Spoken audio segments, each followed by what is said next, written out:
Malaysia merancang untuk memperkenalkan undang-undang baharu bagi mentafsir semula kedaulatan negara selaras dengan perkembangan teknologi kecerdasan buatan AI. Perdana Menteri Datuk Seri Anwar Ibrahim berkata, selaras dengan perubahan peranan tadbir urus dalam era digital, pemahaman tradisional mengenai kedaulatan yang direka untuk dunia pra-digital perlu dikaji semula bagi menyesuaikannya dengan realiti teknologi baharu. AI so penetrative, so compelling that it covers the whole spectrum of governance and daily life, that we leaders have no choice but to try and grasp this new technology. Now, second issue which relates to the issue of governance is sovereignty. Governments are there to protect sovereignty.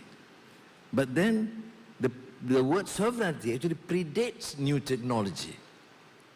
It has to be reviewed, repurposed to protect the security, yes, of the nation, but at the same time to allow for this new space to accord companies and operations in the cloud within the sovereign area, but still totally independent of national laws, accepting for protecting borders and security.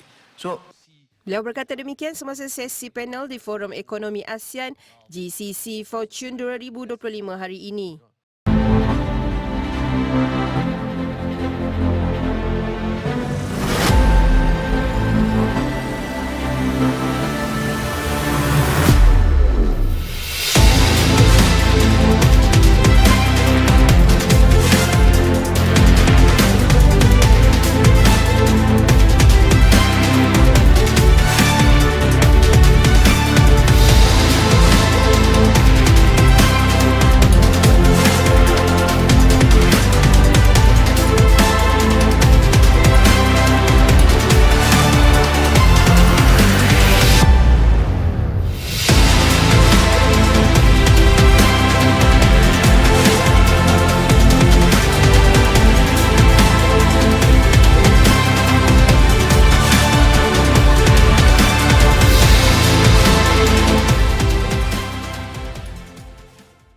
Sistem SN Adam is a procedural rantaian, a chain, designed to function as a deterministic evidentiary pipeline.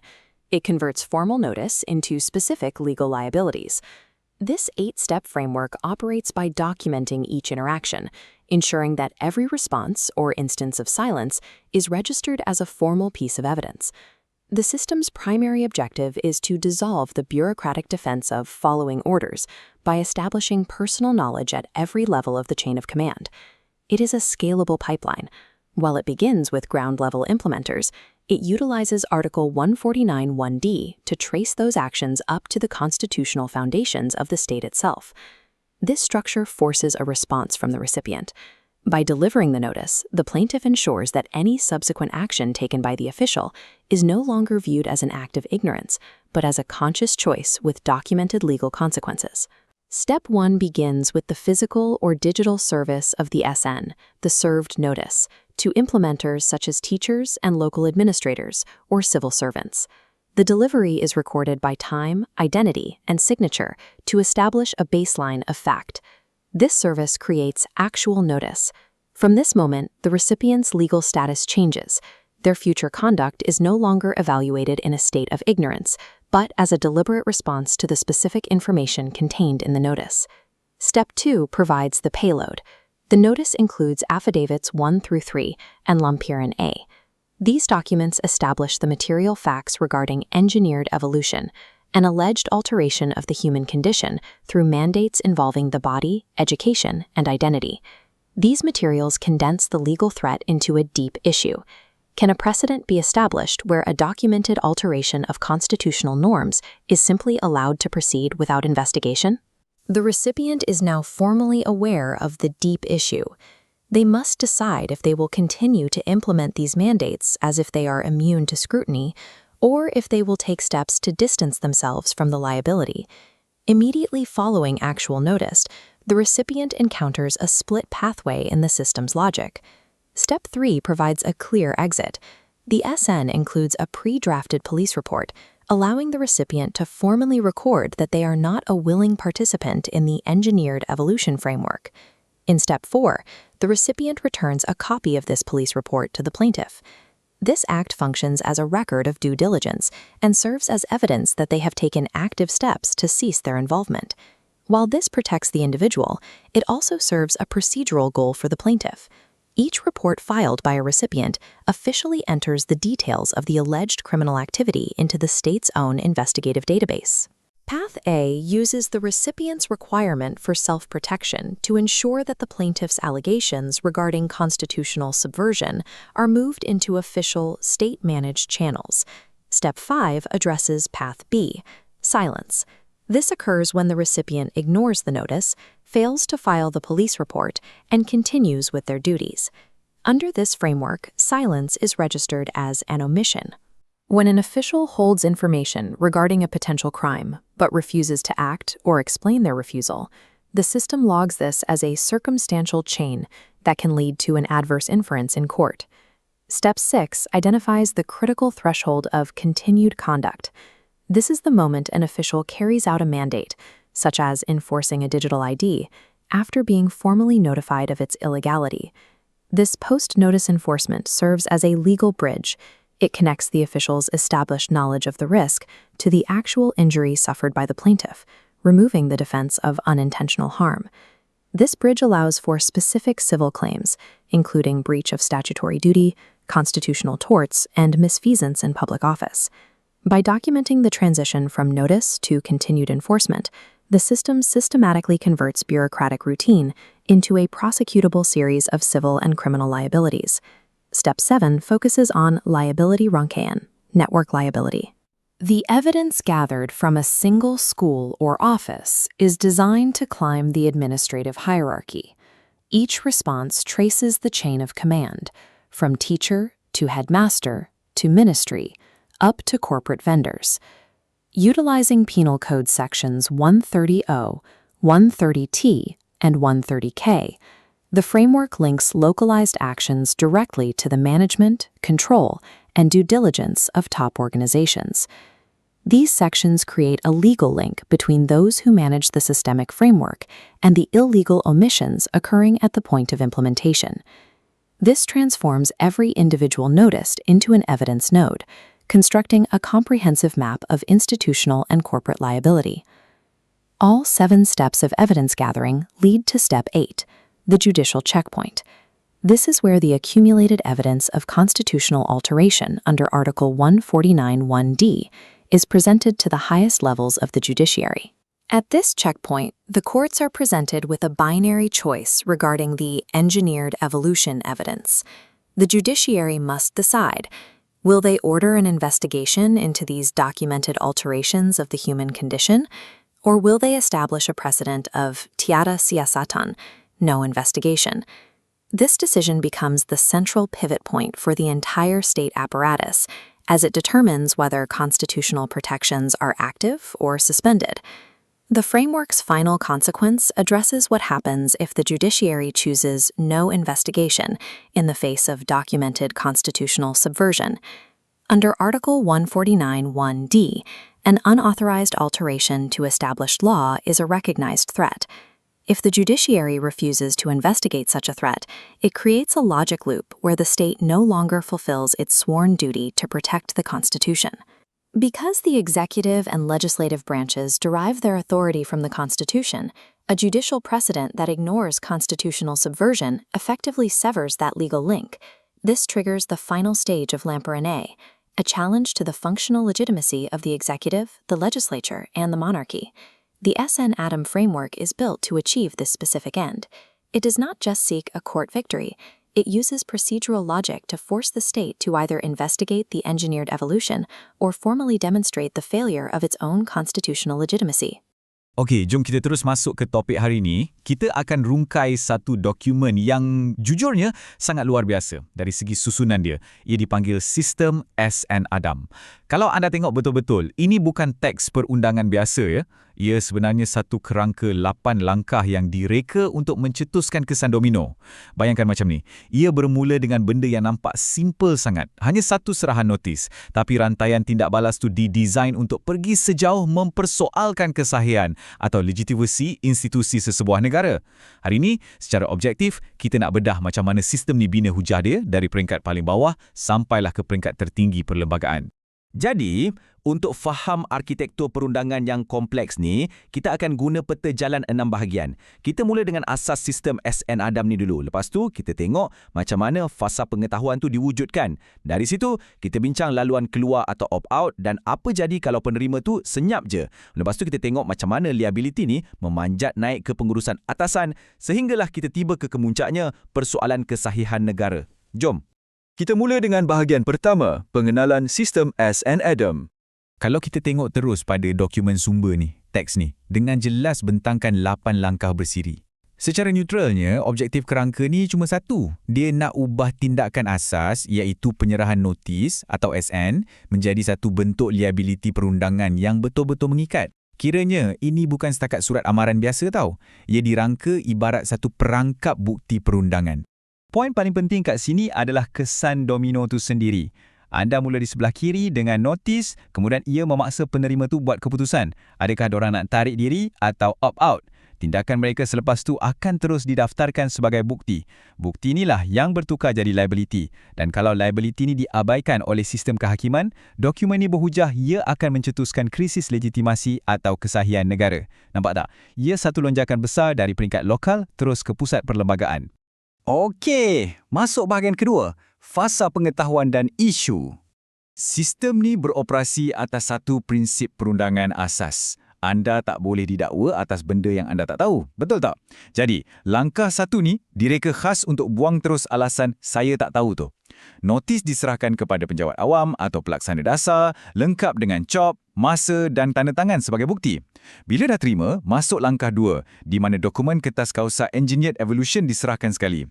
Ia disokong pula dengan Lampiran A dan afidavit 1 hingga 3 yang perincikan dakwaan pelanggaran perlembagaan, termasuklah isu pemindahan haram. Segala dokumen dan afidavit yang tebal-tebal tadi tu sebenarnya dipadatkan jadi satu soalan utama ni. Bolehkah wujud satu duluan atau presiden bahawa Engineered Evolution dan pemindahan Perkara 1491D ni tak perlu disiasat? Inilah apa yang dipanggil sebagai deep issue dalam dokumen ni. Ia satu tesis yang memaksa penerima tu, suka atau tak, berhadapan dengan isu ni sebaik saja notis tu sampai kat tangan dorang. Seterusnya, bahagian ketiga, laluan opt-out penerima. Untuk tunjukkan betapa terstrukturnya sistem ni, dokumen tu siap lampirkan draft laporan polis lagi tau. Langkah 3 ni, ia bagi penerima satu laluan keluar. Diorang digesa pergi ke balai polis, buat laporan untuk rekodkan yang diorang menafikan sebarang penglibatan dalam agenda Great Reset ni.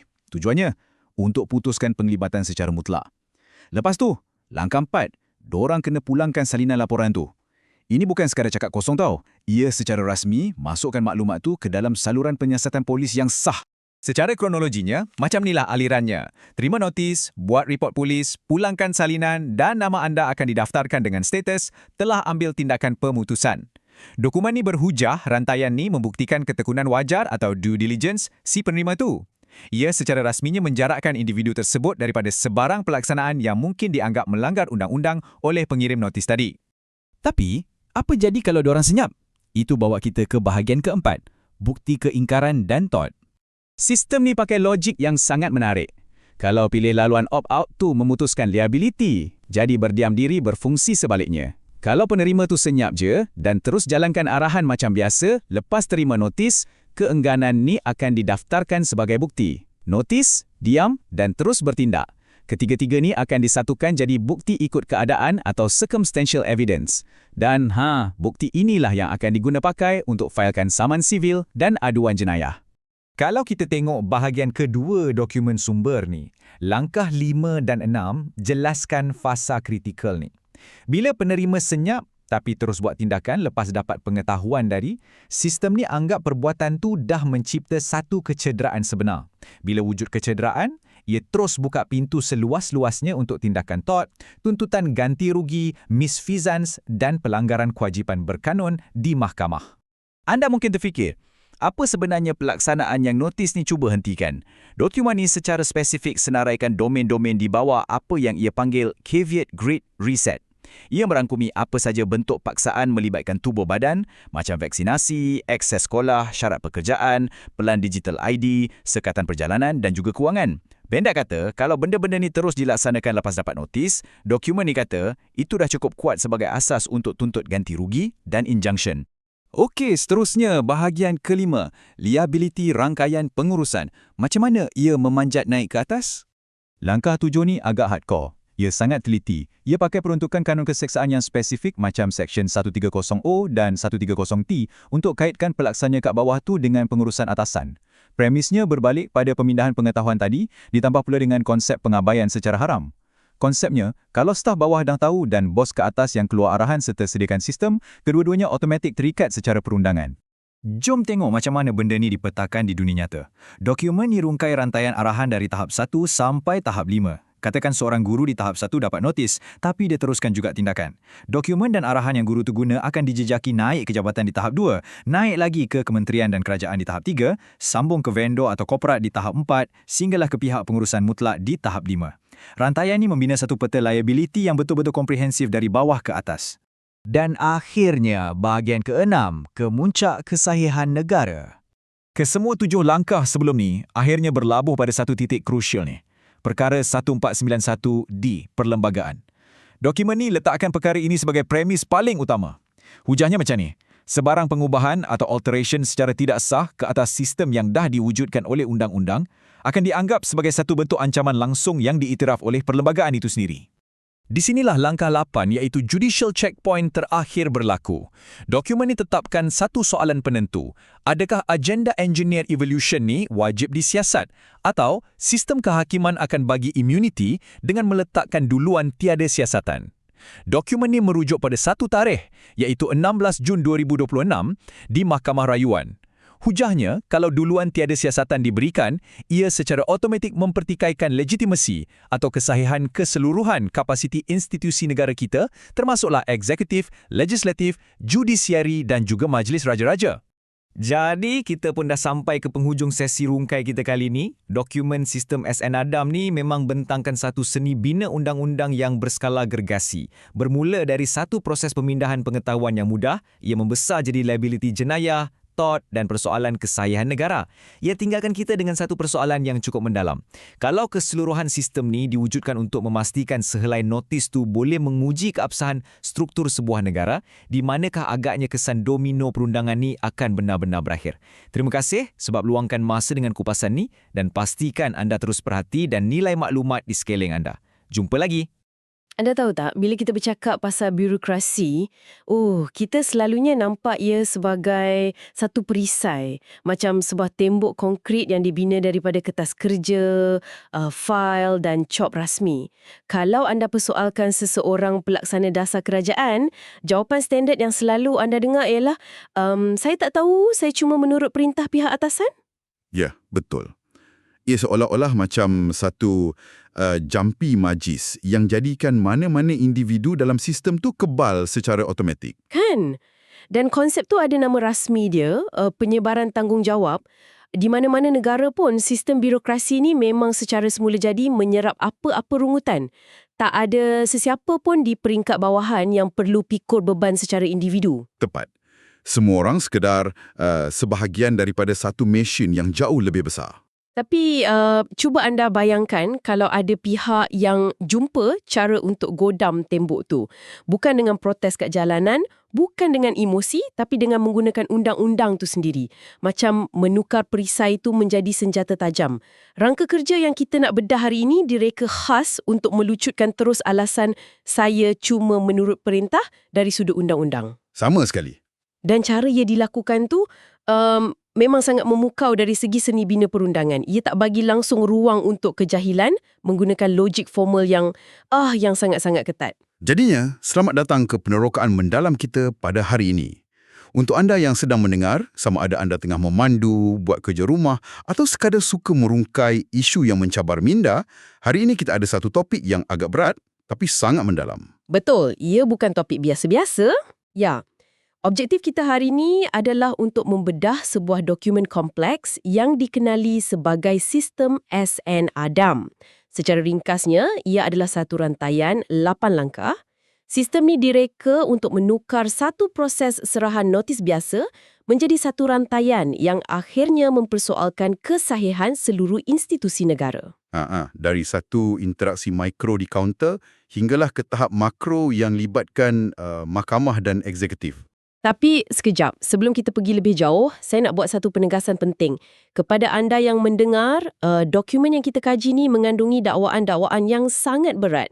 Ada sebut pasal paksaan perubatan, Great Reset dan satu terma yang mereka panggil evolusi kejuruteraan. Ya, terma-terma yang agak kontroversi. Betul. Jadi saya nak letakkan satu garisan jelas kat sini. Misi kita hari ini bukan nak berdebat sama ada dakwaan tu wujud, betul atau sekadar teori. Kita kekal 100% neutral. Kita cuma kaji mekanik dia. Tepat. Kita nak analisis struktur, logik dan cara minda penulis ni mereka bentuk dokumen untuk memerangkap sistem menggunakan peraturan sistem tu sendiri. Okey. Mari kita terus masuk ke langkah 1 dan 2 dalam Sistem SN Adam ni. Semuanya bermula dengan sesuatu yang sangat ringkas. Serahan surat notis. Kalau saya tengok nota ni, sasarannya bukan menteri kan? Bukan. Mereka sasarkan kerani kat kaunter, guru kat sekolah atau pentadbir hospital. Kenapa mula dari bawah? Sebab golongan ni lah yang jadi pelaksana terus kepada dasar-dasar. Mereka panggil ini pelaksana Caveat Great Reset. Tapi penyerahan notis ni bukan macam anda bagi pamphlet biasa kat tepi jalan. Ia direkodkan secara terperinci. Terperinci macam mana tu? Ada tarikh, masa, nama penerima, COP dan kadang-kadang bukti digital. Dalam undang-undang, mereka sedang bina asas untuk apa yang dipanggil notis sebenar atau actual notice. Dari saat penerima tu ambil dokumen tu, mata undang-undang melihat mereka sebagai seseorang yang sudah tahu. Oh, maksudnya pemindahan pengetahuan dah berlaku. Mari kita huraikan sikit untuk pendengar kita. Ia ibarat fungsi read receipt atau tanda 2 calik biru pada WhatsApp tu. Analogi yang bagus. Sebaik saja anda terimanya, status anda berubah terus dari tidak tahu kepada sudah dimaklumkan. Anda tak boleh tipu, cakap mesej tak sampai. Tapi masalahnya, fail yang datang dengan notis surat ni sangat berat. Langkah 2 sebut pasal Lampiran A, affidavit 1, 2, 3 dan 1 isu mendalam atau deep issue. Benda apa affidavit ni sebenarnya? Kalau saya kerani, confirm saya panik tengok tebal macam tu. Itu yang menariknya. Penulis dokumen ni sedar bahasa undang-undang tu susah. Jadi mereka pecahkan kepada bahagian yang sistematik. Affidavit 1 tu senaraikan fakta. Ia terang dengan terperinci tentang apa yang didakwa sebagai evolusi kejuruteraan. Sekejap, evolusi kejuruteraan tu apa maksud spesifik dia dalam fail ni? Dokumen ini takrifkan ia sebagai sebarang percubaan tak sah untuk ubah cara hidup manusia. Contohnya melalui paksaan ke atas tubuh badan, manipulasi data privasi atau meletakkan syarat pada kerja dan kewangan individu. Oh wow, jadi apa-apa paksaan tu dilabel sebagai evolusi kejuruteraan. Lepas tu affidavit 2 pula untuk apa? Affidavit 2 tu macam pelan siasatan. Ia bagi jalan peta untuk pihak berkuasa macam mana nak sahkan jenayah ni. Affidavit 3 pula adalah logik formal yang kemaskan semua bukti itu. Dan untuk pastikan penerima faham, semuanya dirumuskan dalam satu deep issue. Isu mendalam tu yang pasal perlembagaan kan? Ya, intipatinya adalah adakah pengubahan secara paksa ni langgar Perkara 14911D perlembagaan dan adakah ia satu kesalahan kalau tak disiasat? Jujur saya cakap, kalau saya seorang pentadbir, saya dapat dokumen yang cakap polisi kerja saya sekarang ni adalah jenayah perlembagaan, saya memang akan buntu. Kat satu pihak bos suruh buat, kat pihak lain dokumennya ancam saya dengan tindakan undang-undang. Dan kat situlah liciknya reka bentuk Sistem SN Adam ni. Bila anda tersepit, mereka buka satu pintu. Ini membawa kita ke langkah 3 dan 4. Sistem ni tak biar anda terkapai-kapai. Bersama dengan fail tebal tu, plaintiff sertakan satu draft laporan polis. Tunggu sekejap. Draft laporan polis dah siap tulis? Ya, Draft tu dah siap ditayap untuk penerima tu. Ini adalah talian hayat atau laluan opt-out mereka.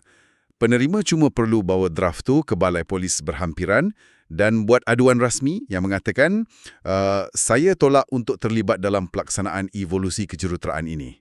Okey, lepas tu apa jadi? Masuk langkah 4, iaitu pendaftaran bukti. Penerima dapatkan salinan report polis tu dan pulangkan kepada plaintiff untuk buktikan mereka dah opt-out. Wah, logik dia nampak kemas. Kerani tu bersihkan nama. Dia lepaskan diri dari liability. Tapi di sinilah ia jadi sangat menarik. Mari kita fikir secara kritikal. Adakah draft laporan polis ni benar-benar satu talian hayat ikhlas? Atau ia sebenarnya satu taktik serampang dua mata? Apa maksud anda? Maksud saya, kalau kerani tu buat report, dia baru je secara rasmi paksa polis buka fail siasatan. Bayangkan plaintiff tak payah buat aduan langsung. Mereka jadikan pelaksana dasar tu sendiri sebagai ejen untuk mendaftarkan aduan jenayah secara organik ke dalam saluran rasmi. Anda berjaya tangkap muslihat tu. Betul. Ia sangat manipulatif dari segi sistemik. Bayangkan kalau ribuan guru atau pegawai buat benda yang sama. Sistem polis akan dibanjiri dengan pendaftaran bukti dari dalam kerajaan tu sendiri. Luar biasa. Tapi realitinya macam ni. Kebanyakan orang bila dapat dokumen panjang, mereka tak akan baca. Mereka akan cakap, surat apa ni dan buang dalam tong sampah. Mereka terus buat kerja macam biasa sebab anggap kalau diam, mereka selamat. Apa akan jadi pada orang yang abaikan benda ni? Nah, kalau mereka diam, mereka automatik aktifkan langkah 5. Dan kat sini, keadaan jadi sangat berbahaya. Sistem ni gunakan kesenyapan tu sebagai senjata. Macam mana sikap berdiam diri boleh memakan diri sendiri? Dalam perundangan, ada satu prinsip dipanggil inference buruk. Ingat balik langkah 1 tadi. Anda dah terima notis sebenar. Maknanya anda dah tahu. Sekarang anda tak jawab, tak buat report polis, tak sangkal apa-apa dakwaan dalam surat tu. Kegagalan memberi respon ni akan digabungkan menjadi rantaian bukti ikut keadaan atau circumstantial chain. Maknanya, mengabaikan surat ni bukan satu tindakan selamat. Mahkamah boleh fikir, kalau benda ni tak betul, kenapa kamu tak nafikan? Kesunyian tu sendiri diubah jadi pengakuan senyap. Tepat. Ia seolah-olah mengesahkan anda lakukan peninggalan tidak sah atau illegal omission. Dan bila anda terus laksanakan arahan bos tu, contohnya anda terus paksa pelajar bagi data biometrik lepas dapat amaran tu, anda beralih ke langkah 6. Langkah 6 ni yang pasal saman TORT tu ke? Pengetahuan yang anda ada ditambah dengan tindakan berterusan anda akan menghasilkan kecederaan sebenar kepada mangsa. Kecederaan sebenar ni tak semestinya fizikal kan? Ia boleh jadi mangsa tu hilang hak, atau tak boleh melancong, atau dibuang kerja. Betul. Dan bila kecederaan sebenar ni wujud, plaintiff ada asas yang cukup kukuh untuk saman sivil. Mereka boleh tuntut ganti rugi peribadi atas tort perlembagaan. Waktu ni, alasan saya cuma ikut arahan kementerian dah tak laku langsung di mahkamah sebab anda dah dimaklumkan secara formal. Gila. Ia ibarat bumerang. Sikap tak peduli tu melantun balik dan hantam individu tu. Tapi kan, rasanya macam tak adil pula. Yang kena saman tu cuma pelaksana bawahan. Mereka kan akak umbi. Takkan sistem ni nak hukum kuli je? Oh, jangan risau. Plaintiff sangat faham pasal tu. Sasaran sebenar mereka bukan kerani tu. Dan ini bawa kita ke langkah 7, iaitu fasa untuk menjejaki rantaian arahan. Ini antara fasa yang paling kritikal. Jadi, macam mana setiap notis yang diserahkan ni berfungsi sebagai titik pemetaan? Begini. Bila pelaksana bawahan ni dapat tahu mereka mungkin disaman, reaksi automatik mereka adalah cuba selamatkan diri, macam yang kita borak awal tadi. Mereka akan mula serahkan minit mesyuarat, email, memo dan beri nama spesifik bos mereka. Bukan saya nak buat, ini arahan pengarah A, ini memo dari kementerian. Saya faham. Seolah-olah plaintiff sedang gunakan pelaksana akar umbi ni sebagai alat pengesan, sebagai tracer. Pelaksana yang panik ni akan secara sukarela melukis keseluruhan carta organisasi pihak atasan untuk plaintiff. Betul. Dan dokumen ni siap letakkan sandaran perundangan untuk jerat pihak pengurusan tu. Contohnya, mereka kaitkan dengan Seksyen 130O dan 130T Kanun Keseksaan. Seksyen apa pula ni? Jangan terlalu teknikal, tapi apa maksud dia? Secara mudahnya, ia berkaitan dengan pengurusan dan penyediaan infrastruktur untuk jenayah. Jadi, vendor korporat yang buat sistem data atau aplikasi untuk kerajaan tak boleh lari dengan alasan, kami cuma bina sistem IT. Mereka dituduh sebagai pengurus fasiliti haram. Lepas tu, dokumen ni guna Seksyen 32 hingga 34 pula. Yang tu saya ingat sikit-sikit, kesalahan bersama atau niat bersama kan? Aha, kalau pengarah tahu dasar tu salah, tapi dia masih tolak ke bawah, dia bersubahat. Dan paling berat, Seksyen 130K. Benda ni pasal menyembunyikan maklumat. Kalau menteri cuba lindungi maklumat, bila dituntut, dia masuk jerat ni. Sistem ni pada dasarnya paksa birokrasi tu sendiri untuk dedahkan siapa bos mereka dari bawah sampai ke atas. Okey, sekarang kita dah jejak semua ni. Kita ada report polis, kita ada bukti ikut keadaan, dan kita ada nama-nama pengurusan tertinggi. Semuanya akan berkumpul kat mana? Kesemuanya akhirnya membanting ke langkah 8. Ini adalah kemuncak sistem SN Adam. Ia dipanggil titik semakan atau judicial checkpoint. Segala rantaian bukti dan pertikaian ni akhirnya tiba di pintu mahkamah dan polis untuk disoal tentang perlembagaan. Dan ini berbalik kepada deep issue tadi kan, yang pasal Perkara 1491D. Ya, tepat sekali. Premis utamanya ialah kalau ada satu tindakan yang mengubah cara hidup warga negara, menggunakan paksaan tidak sah, ia dianggap sebagai ancaman subversif.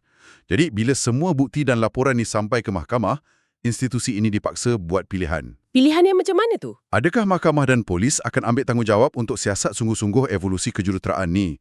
Ataupun, adakah mereka akan menolak siasatan dan mewujudkan apa yang dokumen dipanggil sebagai Presiden Tiada Siasatan? Contohnya, mereka merujuk kepada satu tarikh hipotetikal atau spesifik, seperti Keputusan Mahkamah Rayuan 16 Jun 2026. Oh, maksudnya kalau mahkamah putuskan untuk sapu benda ni bawah pemaidani dan bagi kekebalan pada pihak kerajaan, ia akan jadi presiden, jadi panduan untuk kes akan datang. Tapi adakah sistem ni benarkan mereka terlepas macam tu je? Di sinilah bijaknya penulis dokumen ini. Keputusan tiada siasatan tu tidak menghentikan gerakan ini. Sebaliknya, penolakan itu sendiri dijadikan senjata terakhir. Senjata untuk apa pula? Untuk mempersoalkan kesahihan atau legitimasi seluruh kepimpinan negara kalau institusi kehakiman, eksekutif dan legislatif secara terang-terangan enggan menyiasat ancaman nyata terhadap perlembagaannya sendiri.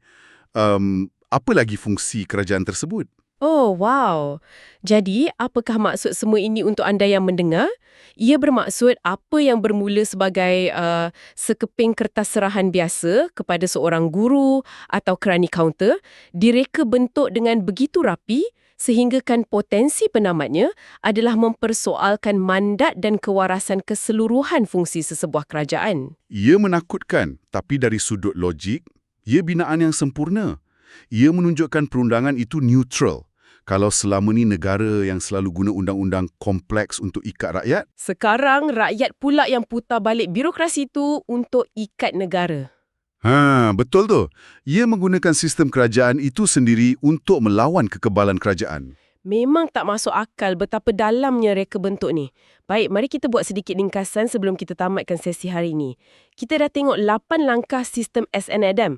Bermula dengan pemindahan pengetahuan, diikuti dengan pemberian jalan opt-out melalui draft report polis. Lepas tu, mereka ubah sikap berdiam diri menjadi inference buruk yang menjana liability civic dan TORT. Dari situ, mereka jejak rantaian arahan sampai ke atas dan akhirnya memaksa sistem kehakiman berdepan dengan ujian legitimasi. Ya, satu perjalanan yang cukup komprehensif dari akar umbi ke tampuk kekuasaan. Dan kepada anda di luar sana, saya nak tinggalkan anda dengan satu pemikiran mendalam yang melangkaui dokumen ni. Kalau sistem perundangan dan birokrasi pada asalnya dibina untuk melindungi kerajaan dan pelaksana dasar di sebalik kertas kerja yang rumit, adakah institusi moden hari ini bersedia untuk apa? Bersedia untuk menghadapi rakyat yang memutarbalikkan kerumitan birokrasi itu menjadi senjata logik formal yang kalis alasan? Di manakah garis pemisah yang sebenar antara pentadbiran awam yang sah dengan kezaliman yang diselindungi di sebalik frasa saya hanya menurut arahan pihak atasan? Kalau anda tak boleh lagi guna alasan tak tahu, siapa yang nak kena jawab akhirnya? Satu soalan yang sangat relevan untuk masa depan pentadbiran di mana-mana sahaja. Betul. Dan dengan itu, kita akhiri sesi kita hari ini. Terima kasih kepada pakar kita atas penjelasan yang sangat terperinci tadi. Sama-sama. Satu perbincangan yang hebat. Dan kepada anda, terima kasih kerana menyertai sesi penerokaan mendalam kita kali ini. Terus berfikir, terus mengkaji dan kita jumpa lagi di lain masa. Hello, my name is Scott Workman. I am the founder of Friends of the Original Constitution. We are suing the federal government and over 140 monopolists for $500 trillion to take back what they have stolen from us, and additionally for bribery, treason, fraud, murder, corruption, collusion, conspiracy, pedophilia, sex trafficking, slavery, and kidnapping, for conspiring with the American Medical Association, the CDC, and Big Pharma in extortion, exploitation, and disease racketeering schemes. They've destroyed our health, our freedoms, our liberty, and have stolen our constitutional government. Today, we are exposing the federal government as a fraudulent government that supplanted our constitutional government with a foreign corporation that is masquerading as our government. The top leadership in the federal government are criminals that are conspiring with monopolists in their genocidal plans to overthrow the freedom of all lands, nations, and countries.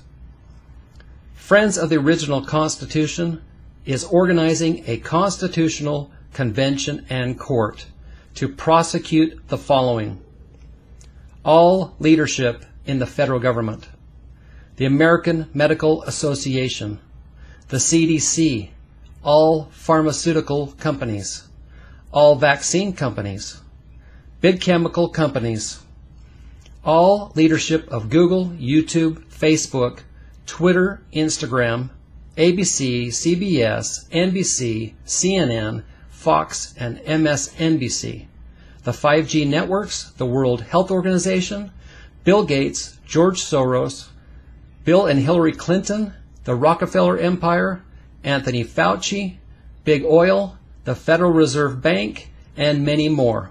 You can find the full list of defendants on our complaint and lawsuit. We the people, united in majority, hold all authority and jurisdiction in this country, and we hereby revoke our consent, revoke our signatures on all contracts, rescind any authority given, and revoke the jurisdiction of the federal corporation fraudulent crime organization masquerading as our government. We consent only to be under the jurisdiction of the Constitutional Convention and Court, where our constitutional government will be restored and the defendants in this lawsuit will be tried for their crimes against us. We authorize a first delegate, Judge and General Chairman Scott Workman. We call upon all states to elect delegates for this Constitutional Convention and Court, and authorize them to prosecute and judge all matters of the lawsuit, to restore our constitutional government according to the Declaration of Restoration, dated July 6, 2021, 7621. We the people's signature on the Declaration of Restoration authorizes everything we are going to accomplish at the Constitutional Convention and Court. Upon our success, everyone in the USA, except the defendants, will receive one or more of the following: $100,000 to every adult, a one-time forgiveness of all your debts, all mortgages, taxes, loans, all debts forgiven, $200,000 to every small business, $500,000 to whistleblowers, $200,000 to those who've lost their home or apartment, millions to large businesses, banks, and private lenders, $1 million to farms, $100,000 to restaurants and grocery stores, $1 million to doctors, $218,000 to nurses, $1 million to public and private K-12 schools, $50 million to colleges and universities, non-defendant employees of ABC, CBS, NBC, CNN, Fox, Google, YouTube, Facebook, Instagram, and Twitter will become the new ownership of these companies. Trillions will be given, not loaned, but given to individuals and businesses to turn this economy around and end this criminal reign of tyranny forever. Trillions will be given to those families who've lost loved ones due to the COVID-19 vaccine. Billions will be given to the scientists who develop a reversing agent for the COVID-19 vaccine. And there's more. All leadership in the federal government will be fired. The IRS, income taxes, and property taxes will be permanently eliminated. All authority to govern schools given back to the parents and the states. The Federal Reserve Bank eliminated and its assets transferred to a citizen-owned central bank. A new social safety net, including a new actual healthcare system. A new seniors retirement program increased to $2,500 per month per person, and a college student program funded by our new citizen-owned central bank. A restoration of liberty, our freedoms, and the original Constitution. We'll amend it to stop any future corruption before it can ever start.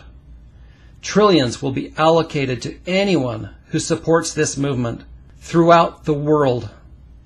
And after we are successful, the amount of 100 times the original donation will be allocated to all donors, funded by we the people's new central bank.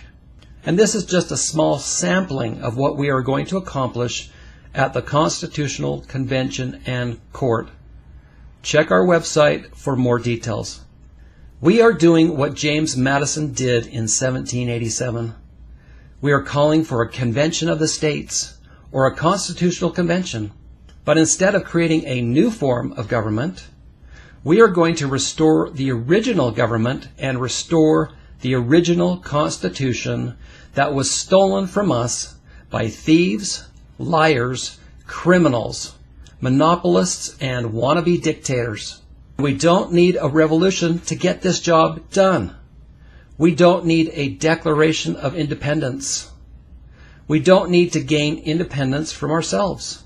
We just need a declaration of restoration, which I've written, declaring our intentions to the world, which I've just done, exposing the federal corporation, fraudulent crime organization masquerading as our government.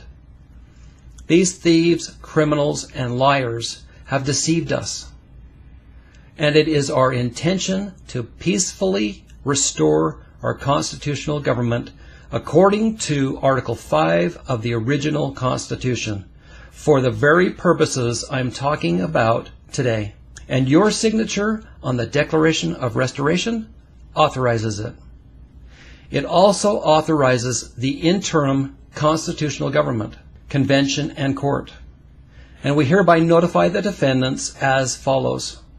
You, the defendants, are hereby served with the following cease and desist orders and official injunctions to immediately stop the following: disease exploitation, extortion, and racketeering, propaganda and false narratives such as the COVID-19 pandemic, hiding or suppressing the truth, advertising the effectiveness of vaccines, drugs, and unnatural products, the oppression and suppression of natural remedies, the enforcement of mandates, orders, or laws that force people to do anything unconstitutional, including but not limited to shutdowns, vaccinations, medications, face masks, social distancing, or stay-at-home orders. Liberty, which is freedom of choice, cannot be taken away, only by way of legitimate due process of law as spelled out in the original Constitution. This court orders all health departments closed effective immediately. All positions, all employment are hereby terminated. Trade associations are not allowed to monopolize, dictate, govern, enforce, or act in any way regarding the people's health. A new healthcare system will be established and based on a keep you well system and liberty. It will be a multi-healthcare system, including but not limited to naturopathic, holistic, homeopathic, quantum frequency, essential oils, chiropractic, allopathic, etc. This court orders full disclosure to patients of the health risks of drugs and vaccines prescribed by the trade association known as the American Medical Association. No one can prohibit or prevent doctors, nurses, or pharmacists from merging their practices with or health insurance industry paying for natural products or services. No one can prohibit or restrict the free exercise of speech, peaceable assembly, religion, or any other rights guaranteed by the Constitution. No one can prohibit or prevent inventions such as hydrogen fuels, natural remedies, organic products, alternative or free energies, etc. This court orders the cease and desist of genetically modified seeds, as well as the use of unnatural chemical pesticides. We order the immediate cease and desist of fluoride being added to the water supplies of this country. We order the immediate cease and desist of any IRS activities. We order all 5G network companies to cease and desist all activity related to 5G. We order the immediate cease and desist of any elections, except resolutions by the states and territories to call for a constitutional convention and court, and to elect delegates as set forth in chapters 5 and 7 of Scott Workman's book, Map of Thieves. Any attempt by the federal corporation fraudulent crime organization masquerading as our government to issue gag orders, hinder the truth, violate liberty, the Constitution, to threaten the people, the press, or whistleblowers are of none effect and null and void. Classified documents cannot be excluded in discovery, and any attempt to redact, alter, destroy, or hide the truth from the people will have serious consequences. All documents demanded must be immediately surrendered without redaction by all defendants, no exceptions. This court orders that no convicted defendant will receive any benefits from this lawsuit or be able to participate in the incentive programs as listed in the complaint. This court orders that anyone who attempts to suppress, mandate, or legislate against the truth, we the people, this court, this lawsuit, or the Constitutional Convention and court, or who continue on in any unconstitutional activities, will be added to the list of defendants in the complaint and will be subject to all consequences listed in the lawsuit, including but not limited to loss of assets and possessions and employment, and will be prosecuted to the fullest extent. And they will lose their ability to participate in the programs and incentives as listed in the complaint. To all the defendants, due process has now been served on you. This court declares the following. Any form of mass communication, including but not limited to the internet, email, blogs, platforms, news, media, television, radio, print, flyers, word of mouth, rallies, peaceable assemblies that broadcast the complaint will serve as the notification to the defendants and will be the lawful means of issuance, delivery, and acceptance of the service of process for the Constitutional Convention and Court, and all the proceedings there pertaining. We declare your COVID-19 pandemic an illegal racketeering and extortion scheme. You, a criminal organization, a fraudulent corporation that is masquerading as our government and controlled by monopolists, have created a problem for the purpose of solving the problem by extortion.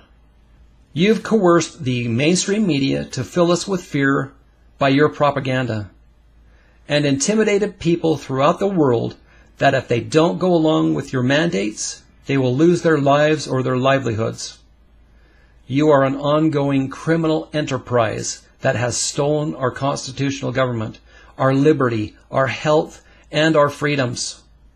We, the people, are reclaiming the trillions of dollars that these criminals have extorted from us, as well as the truth about what really causes disease and what really cures disease. We intend to prosecute them for their crimes. Up until now, we've been playing in their ballpark, by their rules. That's the problem. Their ballpark, their rules. That's why nothing has changed and why no movement has gotten anywhere until now. Because when you play by their rules, you are not standing in a constitutional ballpark or jurisdiction. What we've done today is expose their fraudulent ballpark and revoked their authority and jurisdiction. We're restoring the original ballpark where we the people are its rightful authority. They must now play in our ballpark by our rules. They are now under our authority and our jurisdiction. We the people can do whatever we agree to do at the Constitutional Convention and Court. Your signature on the Declaration of Restoration authorizes it. Go now to friendsoftheoriginalconstitution.org and sign the Declaration of Restoration as a citizen of the United States and become a plaintiff in our lawsuit. Discover the benefits that are available to you. Join this cause of liberty. Become a refounder and a co-restorer of our constitutional government. You have everything to gain and a fraudulent government to lose. Tell everyone you know about this movement. The sooner we get enough signatures on the Declaration of Restoration, the sooner we can hold the Constitutional Convention and Court and retrieve our stolen treasure. May God grant us success.